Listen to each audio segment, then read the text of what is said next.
Hi, this is Robert over at Capital Retail Group. I'm a commercial real estate broker and property manager here in Maryland. We serve Maryland, Virginia, and Washington, D.C.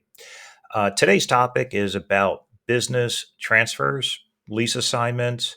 Oftentimes, we get calls from tenants that want to sell their business and they want to know a little bit more about the process for doing that. Well, let me rephrase. Actually, most of the time they say, I'm selling my business. They start on Thursday. What do I do? And I'm like, whoa, hold on.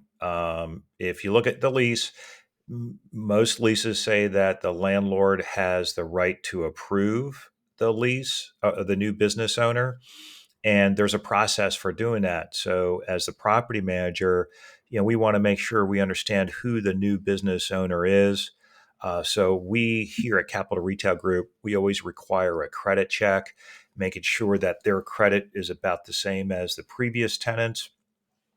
Credit, make sure it's good, that they are in good shape financially, and we can ask for other things. Typically, we're doing smaller to medium size commercial properties, and the credit worthiness of the individual is probably the most important thing because the business itself, it's really quite hard for small businesses to determine um, how successful they are or to do that sort of test.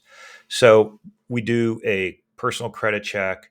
We ask for financials on the business, but that's more of a backup. And then there's a fee associated with that. So in our business, we've asked, most of our landlords have agreed to put in an assignment fee. It can range anywhere between $1,000 up to $5,000, and depending on the landlord and what entails. And typically, that fee is a charge to the tenant.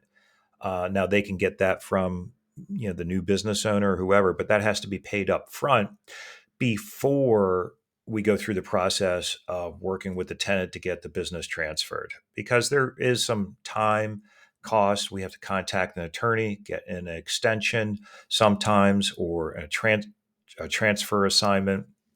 And that takes some time and cost for doing that. So sort of the steps is letting the tenant know that there's going to be a credit check, that there's going to be a transfer fee, and that it's going to take a little bit of time to go through that transfer process of selling the business. It's also critically important that the new business owner really understands what the full impact of the costs are. Sometimes I have found that the seller doesn't really give the buyer all the information on what is charged in the lease. It's up to, of course, the buyer to review the lease and understand that.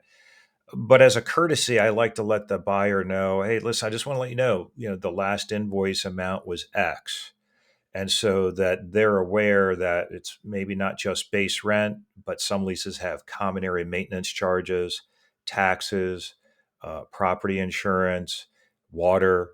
Those things are on top of the base rent. And again, sometimes the new owner doesn't recognize that or is aware of that. And it's something that could really cause a problem if they go to buy the business and are not familiar with what all the charges are. Again, that's ultimately up to the buyer to it's their responsibility. But if it becomes a problem really for the property manager and the landlord if they think otherwise and they come into this process. So that's part of the whole vetting process that we go through here at Capital Retail when there's a transfer of business, assignment of business from one owner to another. It has to go through the landlord ultimately for approval. If you guys have any questions on this process, it happens a lot. It's not uncommon. Give us a call, 202 319 2884, or check us out on the web at capitalretail.com.